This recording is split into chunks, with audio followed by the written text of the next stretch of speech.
Yesterday marked the 400th anniversary of the death of the Bard. He died in the quintessentially English county town of Stratford-upon-Avon. But the event of his death is quite rightly being marked around the world. We're going to hear, I think, this morning a great deal about why it's being marked around the world. But I firmly believe that Shakespeare belongs to the world. As a Brit, as an Englishman, I'm very proud of him. But I don't think he belongs to me. I think Shakespeare belongs to the world. Because we have here, and I know here in the audience, we have people from around the world, people who have come to The Hague, who are drawn to The Hague by the unique mix of cultures and people and institutions that make this city special. And I think, again, here this morning, through the eyes of Shakespeare, through the prism of Shakespeare, we're going to hear a little bit this morning about what makes some of the things that makes The Hague special. I'm your moderator for this theatrical event that has been brought together by Tom Domise, who is present here. Tom put together the event and he built it on three important components. First of all, the artistic view on questions such as what is a just war and who is responsible. Then the intellectual inspiration of Judge Theodore Meron. And then a panel discussion with renowned Shakespeare scholars, an eminent lawyer from the International Court and artists.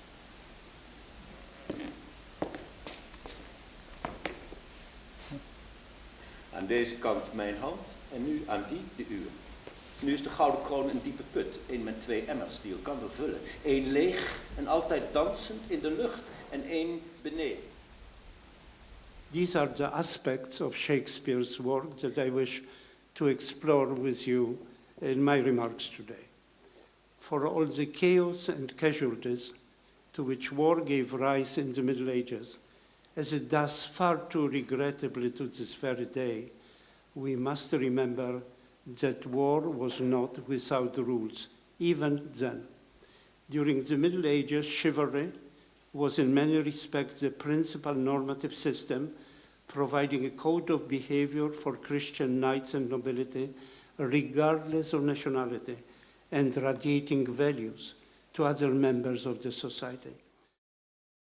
The just war perspective in Shakespeare is indeed something in between two positions. A position on the one hand of the political realists, the Machiavellian position, perhaps a Clausewitz position towards war, in which war is seen as something which is amoral. The conduct of nations, the conduct of warriors is not fit for a moral judgment, this position said. And on the other hand, the position of the idealist, the position of radical hospitality towards whatever comes, the position in which war and thinking about a just cause of war is being seen in itself already as immoral. In pure law, it comes surrounded by such a bevy of technicalities. You cannot always see the question so starkly, but you see it in Shakespeare very, very clearly indeed. And if I could just elaborate a little bit for a minute on the just war theory. Shakespeare, of course, was writing in an age when, if you were an educated person, you were expected to be interested in the whole world of learning. You weren't a specialist in the way that people tend to be today. And therefore, he would have been very familiar with Christian doctrine on the just war, going back over 1,000 years to St. Augustine's time. And that had three strands to it. That for a war to be right, you had to have a just cause, which is what, of course, is the basis of the dialogue between Williams and the disguised Henry V. You had to have just or right authority. It's only if a war was ordained by someone who was entitled to decree it, the king, that it was a proper war. Otherwise, it was mere piracy and brigandage. And that resonates today. That's one of the reasons why everything that Daesh, the so-called Islamic State, is doing is so plainly outside our concept of just war. But the third point was that the war had to be waged by just means. And that's very much what Shakespeare is talking about when he talks about the the threat to Harfleur, when he talks about the murder of the French prisoners on the eve of the Battle of Agincourt. Now, the idea of killing prisoners out of military necessity, that's not a debate that has gone away. Talk to anyone who has served, for example, in special forces, and they would tell you that's a very real dilemma. What do you do with a prisoner if you cannot look after that prisoner and keep him safe? And at the same time, you dare not risk releasing him. So the dilemma that Henry V faced is very much a dilemma that exists today. And just as the just cause element of just war was already in decline at the time Shakespeare was writing, and more or less disappears from view in the half-century afterwards, Grotius, the founder of international law, isn't anything like as concerned about the just cause. The just means the requirement that you fight the war, whether your cause is just or not, in relation to certain humanitarian values. That becomes much more important. That element of Shakespeare rises to the fore, and that's, of course, at the heart of the war crimes trials that have taken place in this city in the last 15 to 20 years. Now, in Shakespeare's plays, there seems to be something as an intertwinement between, let's say, elements of law and also elements on, let's say, a specific cultural code, whether it be chivalry or, let's say, a more or less customary moral code.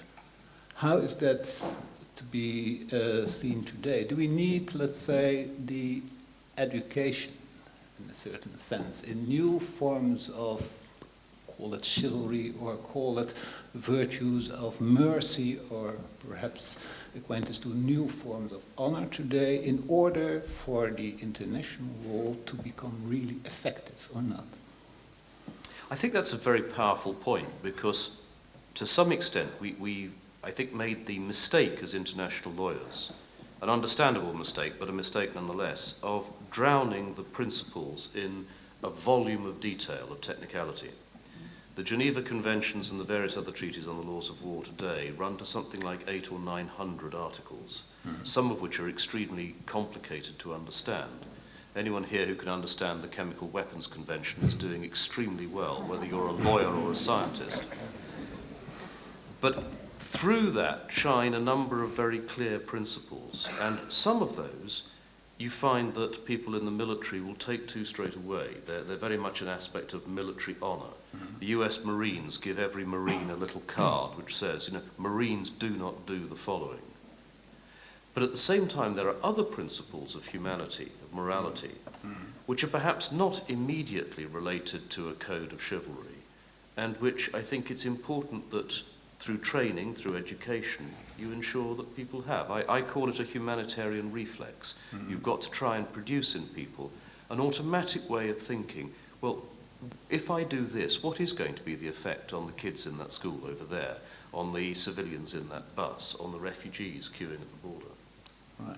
So one of the questions which is in Bloody Constraint, a book by Theodore Marin, is indeed what is lost and what is gained by transforming chivalry into humanitarian law today. And in that respect, maybe we can make a shift to Tina. In your artistic practice and in your practice in working with the histories, with Shakespeare's histories, what's the, let's say, how does the Shakespearean analysis of war and violence and power comes in? What's the relevance of this for you today? This is a huge question, I know, but I'm a philosopher, so just keep me on the ground for this.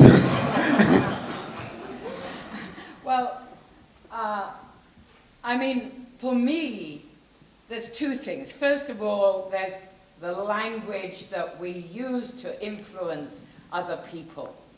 And it feels to me that Shakespeare is working on two levels all the time. There's what he says, and then there's how he says it.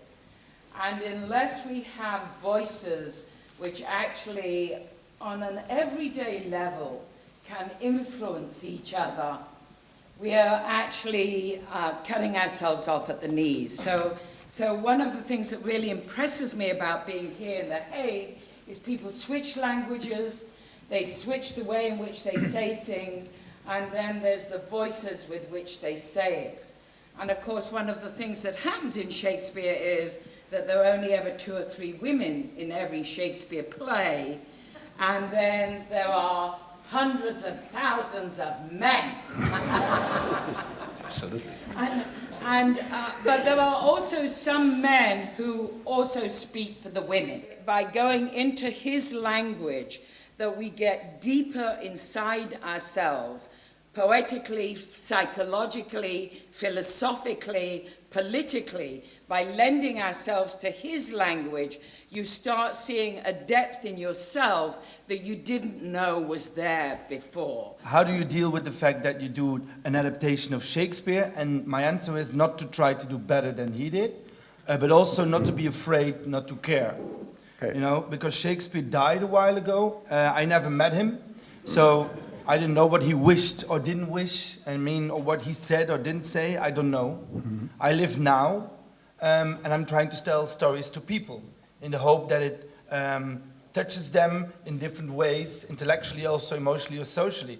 And then I was reading Macbeth, and I was thinking, why does Shakespeare start with a monologue of a guy who never comes back in the play again, describing the cruelty of the battlefield where Macbeth was killing people? And then I talked with my dramaturg about it, and he said, because it's so cruel. So Macbeth comes back not as a man of just honor, but as a broken man. And broken men, I understand. I said the biggest power we have is when we accept the fact that we don't have power. You know? So our vulnerability, our lack of controlling the world, the fact that we don't know why we are here, where we're going to, if we can accept that, that will make a big deal, a big change in life. We don't accept it, so we force religion upon other people, or we kill each other all the days, you know, or we fuck with each other, which is the same. But we spend our times, you know, trying to deal with the fact that we don't know. So for me, the fact that Macbeth came back as a broken warrior, you know, and now we are fighting wars in countries we don't know, we've never been to, and our warriors are coming back and they are broken, that for me was the start of Macbeth. So my point would be, it's very dangerous to say we know what Shakespeare's opinion is, what side he's on. Shakespeare was, after all, first of all, he was a dramatist. And the very essence of drama is that it's about putting forward a conflict. Drama is always about conflict.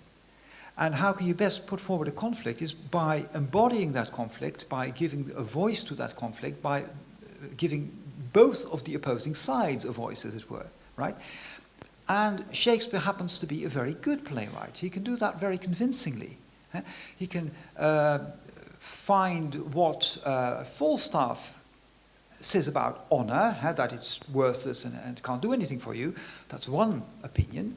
On the other hand, he also has the opinions of, say, Hamlet or Henry V about what honor is like. And both of these stand against each other. And we don't really know where Shakespeare himself is, I think. And if you do want to appropriate, co-opt Shakespeare for a particular cause, you can do so, of course, but you must remember that you're almost necessarily cherry-picking. That is my point. If we hear you talking about just war, and then it's just cause and just means, what I learned from it is when we hear people talking about just war these days, I think it's the moment we should start asking questions. I believe that in the International City of Peace and Justice, we have to bring the debate about peace and justice outside the courts and tribunals into the streets. And culture, theater helps us doing that because it helps us asking the right questions. Thank you very much. Thank you.